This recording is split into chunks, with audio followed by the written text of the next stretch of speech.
Hello everyone, कैसे हैं आप सभी।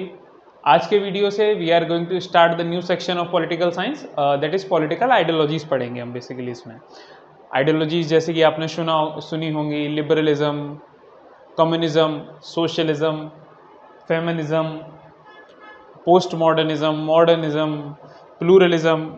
We will discuss each and every ideology in detail. आज हम शुरुआत करेंगे, we will start with liberalism.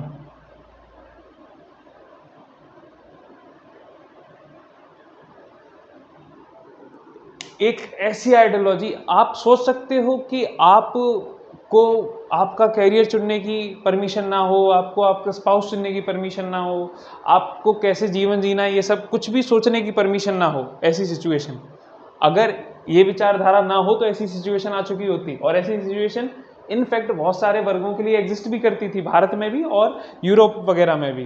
जब चर्च का डोमिनेशन था या फिर जातिवाद जब भारत जैसे देशों में जब डोमिनेट करता है, तो बहुत सारे वर्गों को अनुमति ही नहीं है कि अपना कैरियर चुन सकें। तो लिबरलिज्म की वजह से आप you are allowed to choose, you are allowed to think, you are allowed to act freely. इसके लिए हिंदी शब्द है उदारवाद। अब हिंदी और इंग्लिश का जब ट्रांसलेशन करते हैं तो एग्जैक्ट मीनिंग नहीं बनता। उदारवाद की जो डेफिनेशन देखेंगे और लिबरलिज्म की जो डेफिनेशन देखेंगे उनमें थोड़ा बहुत डिफरेंस आएगा, बट मोर और लेस उदारवाद इसके लिए शब्द हिंदी में माना जा सकता है। ये दो वर्डों से मिलकर बना है। लिबर शब्द से मिलकर बना है। Liber means to free, Greek language का वर्ड है, ये हम पढ़ने वाले हैं। हाँ, इससे पहले एक वर्ड और, लेसे फेयर, आपने वर्ड सुना होगा, लेसे फेयर।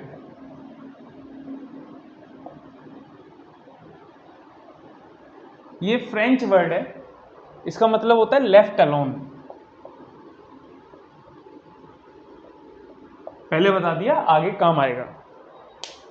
तो जैसा कि मैंने लिबरलिज्म में बताया, it is ideology that make the human being free to think, free to do anything. Basically freedom, individualism, rationality, justice, these are the features of liberalism. एक एक करके सारे फीचर्स को डिस्कस करते हैं कि ये कहती क्या आइडियोलॉजी बेसिकली।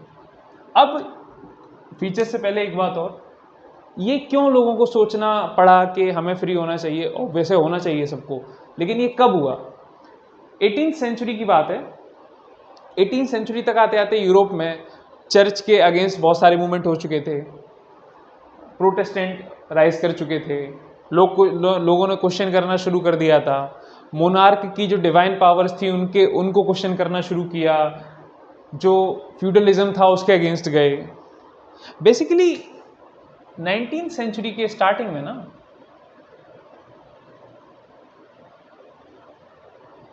कैपिटलिस्ट सोसाइटी का राइज शुरू हुआ यूरोप में, क्योंकि इंडस्ट्रियल रेवोल्यूशन वाज देयर। अब जब ये राइज शुरू हुआ, लोगों के पास पैसा आना शुरू हुआ, तो लोगों ने जो एग्जिस्टिंग सिस्टम है उसको क्वेश्चन करना शुरू किया। तो फिर बात आई कि कौन सी आइडियोलॉजी होनी चाहिए जो हमें गाइड करेगी, तो वो आइडियोलॉजी थी लिबरलिज्म। लगभग पूरी वेस्टर्न डेमोक्रेसी, जितनी भी डेमोक्रेटिक कंट्री हैं, इसी आइडियोलॉजी से प्रभावित है। भारत में भी इसका प्रभाव ठीक ठाक है। हमारे कॉन्स्टिट्यूशन में लिबर्टी प्रेम्बल में ही लिखा हुआ है, उसके लिए बहुत सारे आर्टिकल्स हैं, चाहे वो राइट टू इक्वलिटी को लेकर आर्टिकल हो, चाहे फ्रीडम ऑफ स्पीच, एक्सप्रेशन, पूरे fundamental rights are based on this theory. अब इसके फीचर्स क्या क्या हैं, पढ़ते हैं एक एक करके। पहला, इंडिविजुअलिज्म, जैसा कि मैंने बताया आपको। इसका अर्थ क्या है? अभी तक क्या चल रहा था, चर्च जो बोलता था वो चुपचाप मान लेते थे, इंडिविजुअल को एज अ मीन्स ट्रीट किया जा रहा था टू अचीव सम एंड। लेकिन लिबरलिज्म ने कहा नहीं, individual is in and itself, and in itself. मतलब व्यक्ति की उन्नति ही अपने आप में अंत है। व्यक्ति को किसी और की उन्नति के लिए प्रयोग ना किया जाए, चाहे वो राज्य हो, चाहे वो धर्म हो, चाहे वो कुछ भी हो। अब ये उन्नति होगी कैसे? दूसरा फीचर लिबरलिज्म का, freedom. Freedom from what? Freedom from arbitrary rules,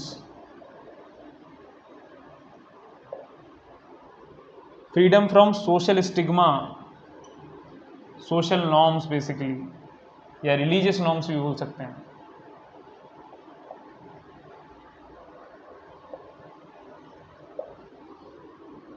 अब फ्रीडम को, जैसे कि मैंने बहुत सारे थिंकर्स आपको पढ़ाए, इंडिविजुअलिज्म के लिए थॉमस हॉब्स को डिस्कस किया, फ्रीडम के बारे में I have discussed about JS mill, detail में बताया था कि कैसे वो बोलते हैं फ्रीडम।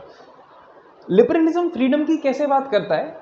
फ्रीडम का मतलब ये नहीं कि आप आर्बिट्रेरली कुछ भी अलाउड है आपको करना, आप सिर्फ एक जेएस मिल नाम के थिंकर जो मैंने पढ़ाए भी हैं आपको, उन्होंने कॉन्सेप्ट दिया था, दो तरीके के एक्शन होते हैं, सेल्फ रिगार्डिंग एक्शन,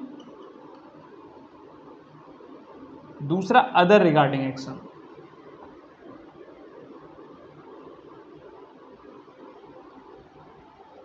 अब जो सेल्फ रिगार्डिंग एक्शन है ना, वो एक्शंस होते हैं जिनका इम्पैक्ट सिर्फ आपके ऊपर होगा, सोसाइटी के ऊपर हो सकता है लेकिन उतना इम्पैक्ट नहीं है कि वो कंसर्न हो।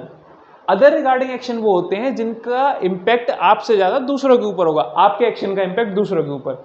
तो जो स्टेट है ना, वो इनमें इंटरफेयर कर सकता है। डिस्कस करेंगे स्टेट को भी, क्या होता है स्टेट, इस वीडियो में। अब जब सेल्फ रिगार्डिंग एक्शन, अब इसको एक थिंकर कहते हैं कि larger the area of private sphere larger the freedom, मतलब जितना ज़्यादा बड़ा ऐसा स्फीयर है ना कि जिसमें स्टेट इंटरवेन नहीं कर सकता, उतनी ज़्यादा आपको फ्रीडम है। मतलब जो बातें आपके लिए व्यक्तिगत होनी चाहिए वो आपके लिए व्यक्तिगत हैं जेन्युइनली, उसमें ना तो स्टेट इंटरफेयर करे ना सोसाइटी इंटरफेयर करे। अब स्टेट वर्ड का जिक्र हो गया तो थोड़ा स्टेट को भी डिस्कस कर लेते हैं कि होता क्या।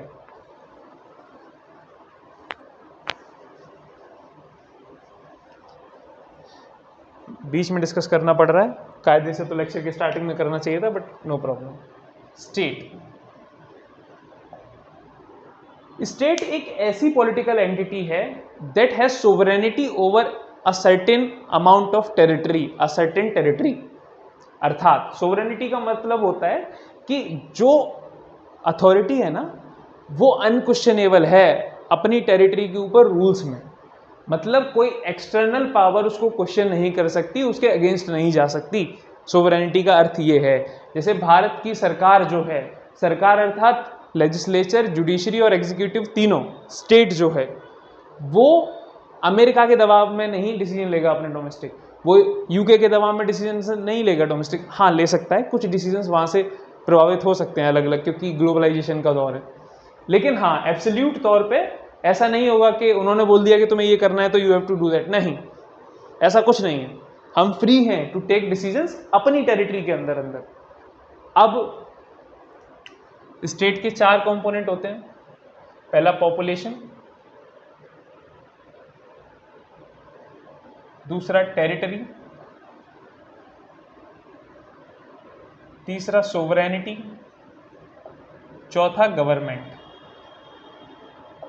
अब स्टेट और गवर्नमेंट जो वर्ड यूज करूंगा ना वो ऐसा मान के चलना कि स्टेट जो है वो एब्स्ट्रैक्ट फॉर्म है, गवर्नमेंट उसी का डिस्क्रीट फॉर्म है। ऐसे समझिए कि हम लोग कह देते हैं स्टेट स्टेट और हम बोलेंगे भारतीय सरकार, केंद्र सरकार, बात एक ही है, भारत और भारतीय सरकार, भारत ने ये निर्णय लिया, भारतीय सरकार ने ये निर्णय लिया, बात तो लगभग बराबर ही है। तो कहने में दोनों यूज कर सकते हैं दोनों ही वर्ड हम, लेकिन हाँ एग्जैक्ट मीनिंग में दे आर डिफरेंट। अब एक वर्ड और सुना होगा आपने, नेशन। ये दोनों वर्ड अलग अलग हैं लेकिन आपस में इंटरचेंजेबली यूज किए जाते हैं।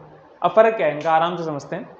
नेशन का अर्थ है feeling of oneness, a sense of belongingness, अर्थात नेशन एक ऐसे लोगों का ग्रुप है जो आपस में कनेक्टेड हैं बिकॉज ऑफ समथिंग, जैसे कि on the basis of religion, ये एक बेस हो सकता है नेशनलिज्म का, on the basis of caste, on the basis of region, on the basis of language, region तो नहीं बट लैंग्वेज को कंसीडर कर सकते हैं, इसको हटा देना, on the basis of language. Example जैसे श्रीलंका है, श्रीलंका में 2 नेशंस एग्जिस्ट कर रहे हैं, स्टेट एक है श्रीलंका लेकिन नेशंस कितने हैं, 2, तमिल स्पीकिंग और सिन्हाला स्पीकिंग। कभी कभी ऐसा भी होता है कि नेशन तो है लेकिन स्टेट जैसा कुछ है ही नहीं। फॉर एग्जाम्पल फिलिस्तीन, नेशन तो है, लोगों में फीलिंग ऑफ वननेस तो है, लेकिन स्टेट जैसा कुछ एग्जिस्ट ही नहीं कर रहा है, बहुत छोटी सी जगह है, मैं ऐसे कह सकते हैं, नहीं कर रहा, नेग्लिजिबल। ठीक है, अब भारत एक नेशन, एक स्टेट है। भारत एक स्टेट है जो कि नेशन इन मेकिंग है, कंसेप्ट ऑफ नेशन स्टेट।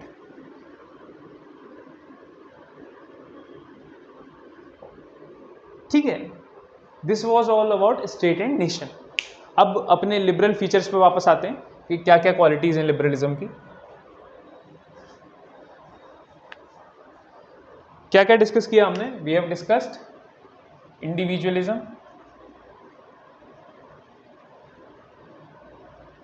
दूसरा वी हैव डिस्कस्ड फ्रीडम, तीसरा रीजन। रीजन को हिंदी में कहते हैं तर्क करने की क्षमता। लिबरलिज्म ऐसा मानते हैं, आप खुद से सोचिए, ये तो बहुत ऑब्वियस बात है कि कोई आइडियोलॉजी ये कह रही है कि लोगों को स्वतंत्रता से जीने का अधिकार है, अर्थात वो लोगों को रीजनेबल मान रही है कि लोगों में तर्क करने की क्षमता है, चूज करने की क्षमता है कि what is wrong and what is right for them. इसी को बोलते हैं reason. Individual is a rational being. He can decide what is good for him, what is bad for him. He do not need any external power for many things. अब इसके विरोध में भी बहुत सारी बातें आएंगी, अभी इस आइडियोलॉजी का विरोध भी, इसके अगेंस्ट जो आर्गुमेंट है वो भी डिस्कस करेंगे, और इसकी वजह से क्या डिमेरिट्स आए। बेसिकली इस फीचर्स की वजह से, इन फीचर्स की वजह से जो जो डिमेरिट आए, वी विल डिस्कस दैट, जो डिसएडवांटेजेस क्रिएट हुए दुनिया में। चौथा फीचर है जस्टिस, न्याय। जस्टिस का सीधा सीधा मतलब होता है इक्वालिटी से। अब लिबरलिज्म दो तरीके की इक्वालिटी में बात करता है, लीगल इक्वालिटी, दूसरा फॉर्मल इक्वालिटी। कम नहीं लग रहा है ये आइडियोलॉजी? बहुत अच्छी लग रही होगी, लेकिन ये डिमेरिट दिख रहा होगा। लीगल इक्वालिटी अर्थात लॉ के आगे, संविधान के आगे, सुप्रीम कोर्ट के आगे, हाई कोर्ट के आगे लोग बराबर हैं, इसको बोलते हैं लीगल इक्वालिटी।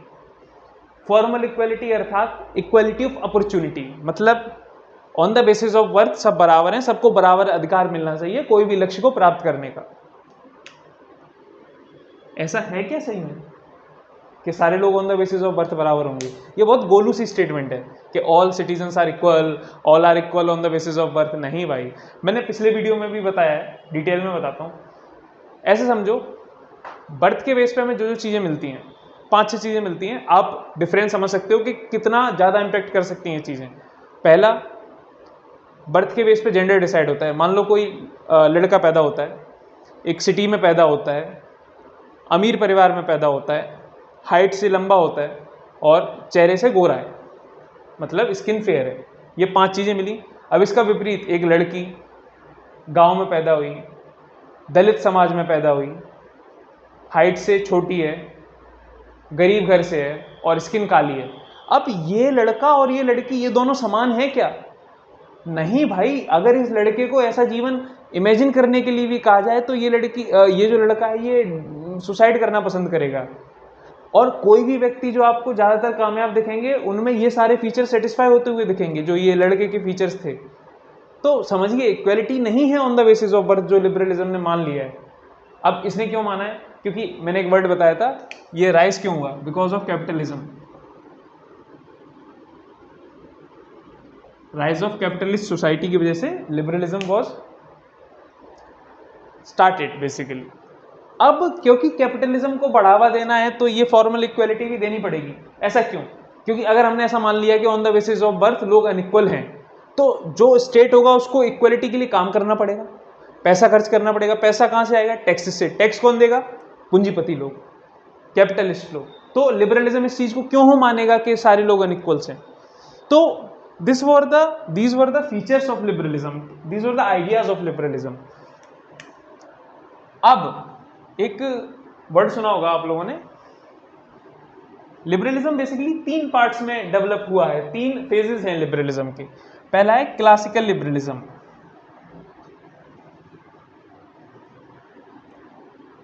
दूसरा है मॉडर्न लिबरलिज्म,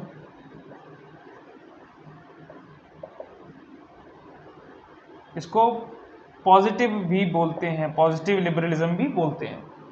अगला है neo liberalism, latest one. Now we will discuss each one by one. सबसे पहले we will discuss classical liberalism.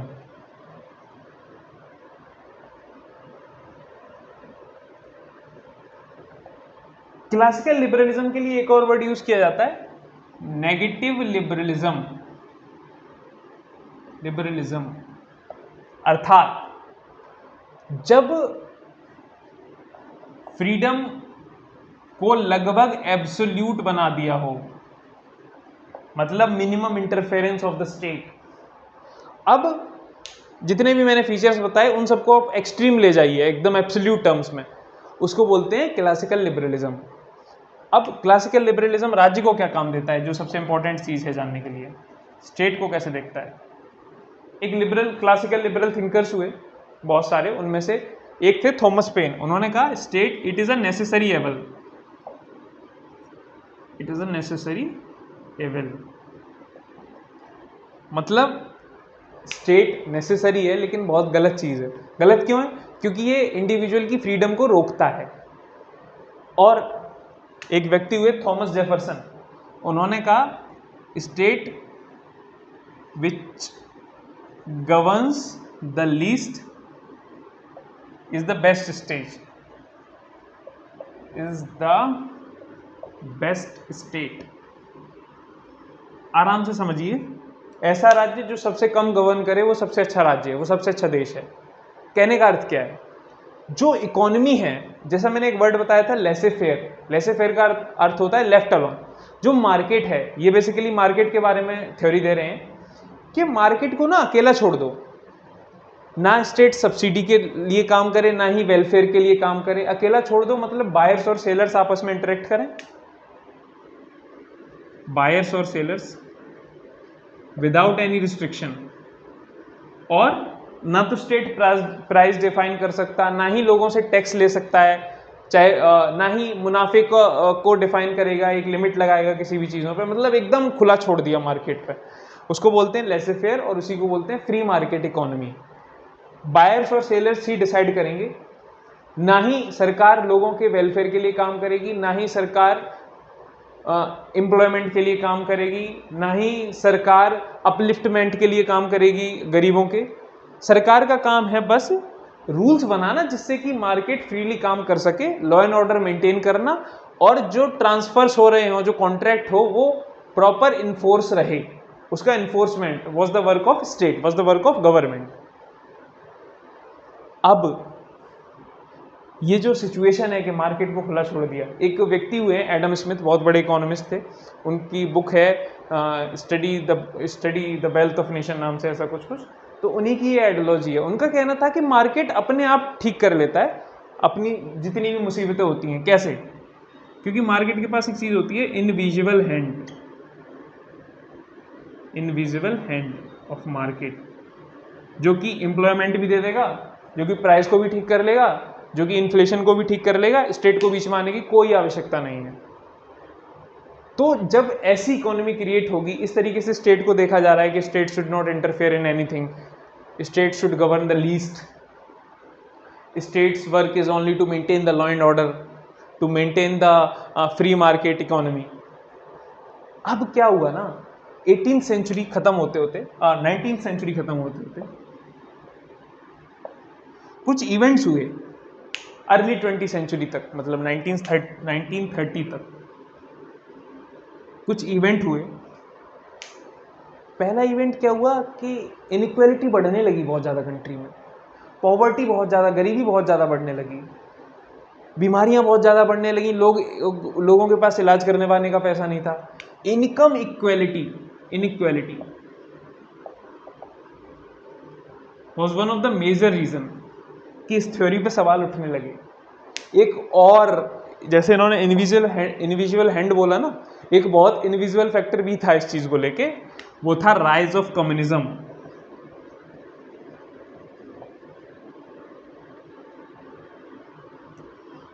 पूरा यूरोप दहशत में आ गया था कि ये क्या हुआ, अगर ये हमारे देशों तक आ गए, जितने भी कैपिटलिस्ट कंट्री थे। अब ये तो ऑब्वियस बात है कि जो कंट्री कैपिटलिस्ट है उनकी गवर्नमेंट भी कैपिटलिस्ट ही होगी, वहाँ पे भी पूंजीपति बिजनेसमैन ही बैठे होंगे। अगर कम्युनिज्म आ जाएगा तो उनके तो धंधे बंद हो जाएंगे, एकदम मतलब सन्नाटा छा जाएगा।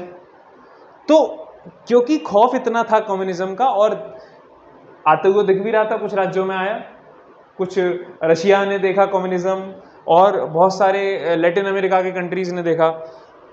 अब जब ये चल रहा था तो सोचा गया कि कुछ ना कुछ इस थ्योरी के साथ दिक्कत है, इस थ्योरी को मॉडिफाई करते हैं, ऐसा लोगों ने सोचा, वरना ये कम्युनिज्म आ जाएगा और ये इनइक्वालिटी वगैरह कम करनी है। तो ये जो नेगेटिव लिबरलिज्म था ना, इसको चेंज किया गया, कन्वर्ट किया गया पॉजिटिव लिबरलिज्म में, या फिर जिसको बोला गया modern liberalism.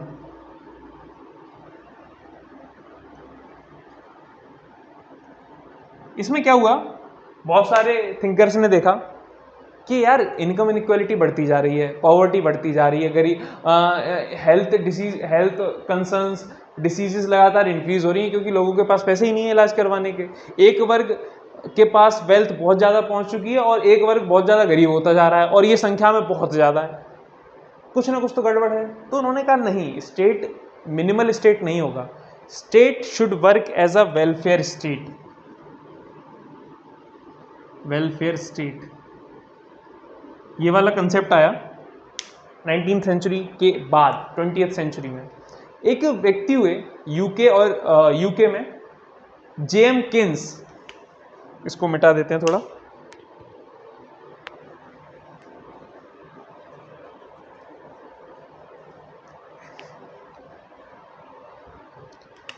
JM Keynes economist थे। इन्होंने ये वेलफेयर स्टेट का कंसेप्ट दिया। इन्होंने बोला state should interfere in the market, state should provide employment,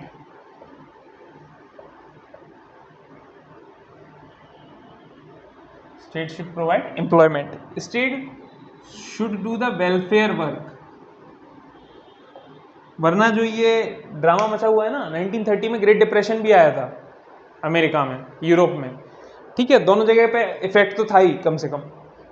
इसको खत्म करने के लिए उन्होंने बोला कि वेलफेयर स्टेट चाहिए ही चाहिए हमें, जो इन चीज़ों में इंटरफेयर करे, जो इक्वलिटी के लिए काम करे, जो लोगों को बर्थ के बेस पे इक्वल ना माने, कंडीशंस डिफाइन करेंगी लोगों को। ऐसे समझो, इक्वलिटी बिफोर लॉ का मतलब क्या है कि कोई एक व्यक्ति है जिसके पास 50 करोड़ की संपत्ति है, कोई एक व्यक्ति है जो रिक्शे वाला है, दोनों ने सेम क्राइम किया है। अब इक्वलिटी देखी जाएगी तो दोनों से ही 5-5 लाख रुपए का दंड लगा दिया दोनों के ऊपर। अब ये क्या जस्टिफाइड है? अब कहने को तो इक्वलिटी है कि दोनों पर बराबर दंड लगाया है, बट जो 50 करोड़ वाला व्यक्ति है वो तो इसको आराम से अफोर्ड कर लेगा, और ऑटो वाला इस चीज़ को अफोर्ड ही नहीं कर पाएगा। 5 लाख के दंड को अलग अलग होना चाहिए कायदे से। इसी को बोलते हैं स्टेट जब इस डायरेक्शन में काम करता है तो उसी स्टेट को बोलते हैं वेलफेयर स्टेट। तो इसका कंसेप्ट आया हमारे पास। थ्योरी बहुत सारे थिंकर्स हुए, जैसे one was T H. Green, other was Hobhouse, one was Laski, Harold Laski. इन लोगों ने इस चीज पे एम्फेसाइज किया। इनकी थिंकिंग को बोला गया positive view of liberalism, positive side of liberalism, कि मार्केट पे भी रिस्ट्रिक्शन लगाई गई, कैपिटलिस्ट लोगों से टैक्स लिया गया टू अटेन द वेलफेयरिज्म। अब ये चला 30-40 साल चला, अच्छा चला काफ़ी। इसने बहुत सारे अब जैसे कि यूके ने क्या किया, यूनाइटेड किंगडम में, तब वो हब था, उसने लोगों से कहा कि बर्थ से लेके डेथ तक we will ensure your safety, ensure your freedom, we will ensure your welfare. ठीक है, उसको बोलते हैं cradle to grave, we will look your welfare. This was the United Kingdom after the concept of welfare. ये चल रहा था, अच्छा चल रहा था। 1970s में क्या हुआ, कि ऑयल क्राइसिस होती है दुनिया में। एक कंडीशन बनती है, जो यूएसएसआर है वो डिसइंटीग्रेट कर जाता है, बेसिकली हार जाता है कोल्ड वॉर खत्म हो जाता है। अब जब कोल्ड वॉर खत्म हो गया तो लोगों को ये चीज़ समझ आ गई कि कम्युनिज्म से मामला नहीं बनेगा। कोल्ड वॉर खत्म हुआ, अमेरिका की जीत हुई, अमेरिका की जीत यानी लिबरलिज्म की जीत मानी गई, और कोल्ड वॉर में यूएसएसआर हारा तो कम्युनिज्म को एकदम मान लिया गया कि ये स्टेट को चलाने के लिए अच्छी आइडियोलॉजी नहीं है। मैंने आपको बताया कि मॉडर्न लिबरलिज्म जो राइज हुआ था उसके पीछे एक रीज़न था कम्युनिज्म। अब क्योंकि कम्युनिज्म हार गया है, ठीक है, दुनिया को ऑयल क्राइसिस देखनी पड़ रही है, ग्लोबलाइजेशन स्टार्ट हो गया है, टेक्नोलॉजी आती जा रही है, जो कॉलोनियल कंट्रीज़ हैं, भारत की आज़ादी मिली, भारत को आज़ादी मिली, अफ्रीकन नेशंस को आज़ादी मिल रही है लगातार, वर्ल्ड वॉर ख़त्म हुआ। जब ये सब चल रहा है ना, तो लोगों ने सोचा नहीं, बात मॉडर्न लिबरलिज्म से भी नहीं बनेगी। कुछ थिंकर्स का भी तब राइज हुआ, उनका भी इम्पैक्ट हुआ, एक नई आइडियोलॉजी आई लिबरलिज्म में जिसको बोला गया नियो लिबरलिज्म।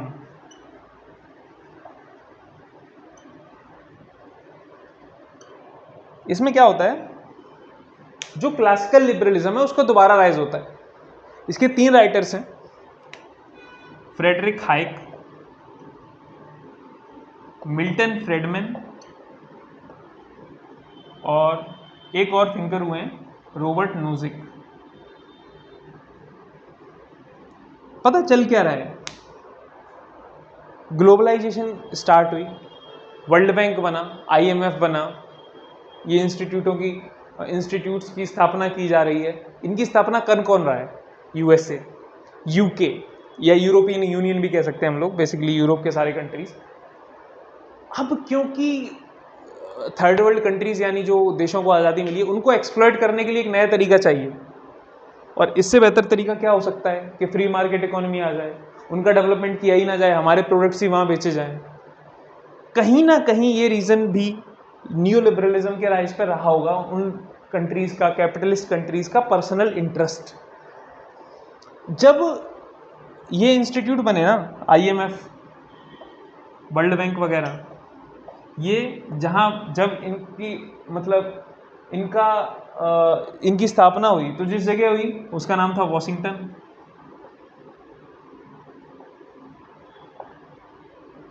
जो इनके लिए रूल्स और रेगुलेशंस बनाए गए, जो डिक्लेरेशंस की गई, उसको बोला गया वॉशिंगटन कंसेंसस। अब जब ये, इसमें था क्या, इसमें बेसिकली था कि फॉरेन डायरेक्ट इन्वेस्टमेंट के लिए रूल्स हल्के किए जाएं, फ्री मार्केट इकोनॉमी को बढ़ावा दिया जाए, ठीक है, स्टेट जो है वो वेलफेयर स्टेट के तौर पे काम ना करे बहुत ज़्यादा, स्टेट का काम लॉ एंड ऑर्डर मेंटेन करना है, पॉवर्टी एलिवेट करना है। ये तो था इस फीचर में कि पॉवर्टी तो एलिवेट करनी है। इसके अलावा प्राइवेटाइजेशन किया जाए जो स्टेट एंटिटीज़ हैं। These were the declarations of Washington consensus, और उस पे बेस्ड जो इंस्टीट्यूशंस थे उन्होंने भी इसको माना। आपने एक कहानी सुनी होगी कि 1991 में इंडिया के पास पैसा नहीं बचा था, तो मनमोहन सिंह जी गए आईएमएफ के पास लोन लेने, तो उन्होंने कहा तुम्हें अपनी इकोनॉमी खोलनी पड़ेगी, और वो जो उन्होंने जो डिमांड्स रखी थी वो इसी कंसेंसस के बेस पे रखी थी कि प्राइवेटाइजेशन शुरू करो, लिबरलाइजेशन शुरू करो ट्रेड का, वगैरह वगैरह जितनी भी थी। आप लोग डिटेल में उस पर चर्चा करेंगे ग्लोबलाइजेशन के टॉपिक को डिस्कस करते वक्त, ठीक है। अब ये तीनों राइटर्स क्या कहते हैं, ये तीनों थिंकर्स क्या कहते हैं? फ्रेडरिक हाइक कहते हैं कि प्लान्ड इकोनॉमी का अर्थ है जो गवर्नमेंट प्लान कर रही है कि ऐसे ऐसे डेवलपमेंट होगा, मार्केट पे फ्रीली नहीं छोड़ा, लोगों को क्या चाहिए ये नहीं पूछा गया, गवर्नमेंट बता रही है कि ये ज़रूरतें हैं हमारी, इसके according you have to develop. ये जो प्लान्ड इकोनॉमी है ना, ये इकोनॉमिकली भी इनएफिशिएंट है और ये पॉलिटिकली भी इनएफिशिएंट है। ऐसा क्यों? उन्होंने बोला कि अगर प्लान्ड इकोनॉमी होगी तो एग्जीक्यूटिव्स के पास बहुत ज़्यादा पावर होगी, और एग्जीक्यूटिव इतने एक्सपर्ट नहीं हैं, ब्यूरोक्रेसी मार्केट चलाने के लिए नहीं बनी है, तो उतने अच्छे से चला ही नहीं पाएगी। अगर मार्केट को फ्री छोड़ दिया जाएगा तो it would be best for both consumers and for sellers also. एक और व्यक्ति हुए मिल्टन फ्रेडमैन, उन्होंने कहा कि स्टेट का काम ये सब करना नहीं है। स्टेट मैच, मतलब ऐसे समझिए मैच चल रहा है, ये जितनी भी मार्केट है, इकोनॉमी वगैरह, इसमें स्टेट का काम रेफरी बनना है, स्टेट का काम प्लेयर बनना नहीं है कि बीच में उतर के चीजें करने लगे, खेलने लग जाए। स्टेट का काम सिर्फ लॉ एंड ऑर्डर मेंटेन करना है, जो सारे फीचर्स क्लासिकल लिबरलिज्म के थे। स्टेट का काम डिफेंस है, फॉरेन अफेयर्स है और enforcement of contracts, that's it. इससे ज़्यादा स्टेट का कोई काम नहीं है, ठीक है। रॉबर्ट नोजिक एक पॉलिटिकल फिलोसफर है, इनको डिटेल में पढ़ेंगे जब हम जस्टिस डिस्कस करेंगे, जॉन रॉल्स की थ्योरी डिस्कस करेंगे, तो इसमें इनकी पूरी किताब है एनार्की, स्टेट एंड यूटोपिया, उसको डिटेल में डिस्कस करेंगे। रॉबर्ट ने ना इसको फिलोसफिकल ग्राउंड्स पे जस्टिफाइड बता दिया न्यू लिबरलिज्म को, इस लेसे फेयर स्टेट को, कि राइट टू प्रॉपर्टी हमारा फंडामेंटल राइट है, नेचुरल राइट है, ये फर्स्ट राइट है, ये this right is prior to everything. मतलब समझिए, राइट टू प्रॉपर्टी अर्थात जो टैक्स लेती है ना, जो हमने प्रॉपर्टी कमाई है, जो कैपिटलिस्ट लोगों ने, उस पर टैक्स लगाना भी अलाउड नहीं है गवर्नमेंट को, क्योंकि वो हमारा अधिकार है, गवर्नमेंट हमसे नहीं छीन सकती वो सब, ना हमें रेगुलेट कर सकती है। तो this was all about liberalism. 3 हमने फेजेस पढ़े, उनके भी उनके थिंकर्स को डिस्कस किया अलग अलग। को शॉर्ट वीडियो था, लॉन्ग में और डिस्कशन किया जा सकता है, बट इतना काफ़ी है, एक बेसिक अंडरस्टैंडिंग बनेगी लिबरलिज्म को लेके। अब इसके थोड़े डीमेरिट्स पढ़ लेते हैं। हमने क्या किया, इसको थोड़ा हटा देते हैं।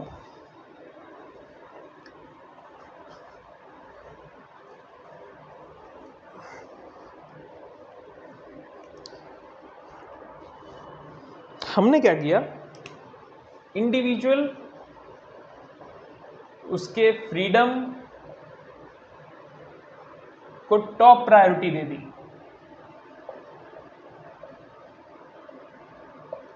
सोसाइटी के बारे में कंसर्न जीरो कर दिया।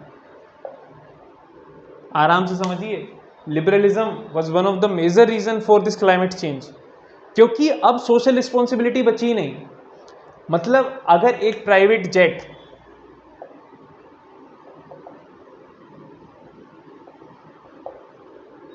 एक ठीक ठाक आबादी जितना पॉल्यूशन कर रहा है तो भी वो जस्टिफाइड है, क्योंकि इंडिविजुअल के पास अधिकार है प्राइवेट जेट खरीदने का, उसको यूज करने का। मतलब ऐसा कहा जाता है कि इंडिया की मैक्सिमम जो अमीर पॉपुलेशन है ना 1%, वो जितना पॉल्यूशन करती है उतना बची हुई 99% भी नहीं कर पाती है। आराम से समझिए, जो टॉप मोस्ट कैपिटलिस्ट्स हैं वो करते हैं सबसे ज़्यादा पॉल्यूशन, और वो झेलना किसको पड़ता है, बॉटम मोस्ट पीपल्स को, bottom most population in terms of economy, in terms of society.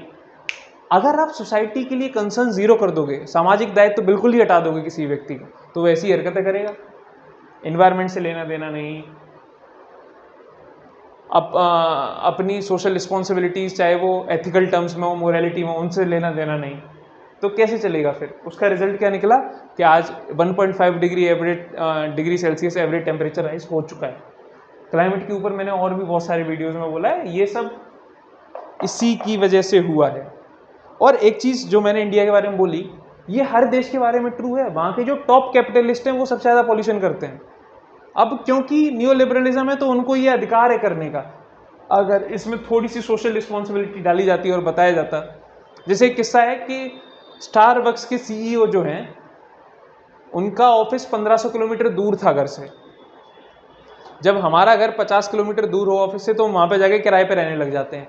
1500 kilometre दूर है ऑफिस, उसके बाद भी घर नहीं बदला, रोज अपने प्राइवेट जेट से जा रहे हैं। वो इतना पॉल्यूशन कर रहे हैं जितना 1 लाख लोग अपनी कारों से नहीं कर पाएंगे। समझ रहे हो, what was the result, what is the impact of this individualism, what is the impact of this new liberalism. तो दीज आर द डिमेरिट्स जो कि बहुत घातक साबित हुए हैं हमारे समाज के लिए।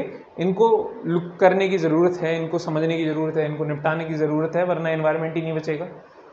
तो this was all about liberalism. ये बेसिकली जो मैंने डिमेरिट बताया, इट वाज एक आइडियोलॉजी है जो हम डिटेल में पढ़ेंगे, जिसको बोलते हैं कम्युनिटेरियनिज्म।